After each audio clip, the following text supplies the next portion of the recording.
தஞ்சாவூர் பெரிய கோயிலின் வரலாறு. தஞ்சாவூரில் உள்ள பெருவுடையார் கோயில், பிரகதீஸ்வரர் கோயில், தமிழர்களின் கட்டிடக்கலை மற்றும் சோழர் வரலாற்றின் மிகச்சிறந்த சின்னங்களில் ஒன்றாகும். கட்டியவர் முதலாம் இராஜராஜ சோழன். கட்டப்பட்ட காலம் கிபி 103-10 காலப்பகுதி. மூலவர் பெருவுடையார் பிரகதீஸ்வரர் சிவபெருமான். சிறப்பு: முழுவதும் பெரும்பாலும் கருங்கல் கற்களால் அமைக்கப்பட்ட பிரம்மாண்டமான கோயில். கோயிலின் விமானம் சுமார் 216 அடி உயரம் கொண்டதாக குறிப்பிடப்படுகிறது.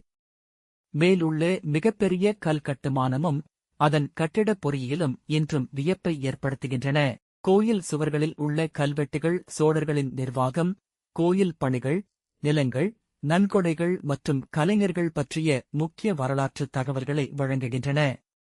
சோழர்களுக்குப் பிறகு பாண்டியர், நாயக்கர் மற்றும் மராத்தியர் காலங்களிலும் கோயில் பராமரிக்கப்பட்டு வளர்ச்சியடைந்தது. 1987ஆம் ஆண்டு வின் கிரேட் லிவிங் சோலா டெம்பிள்ஸ் உலக பாரம்பரிய தளத்தில் இக்கோயில் சேர்க்கப்பட்டது.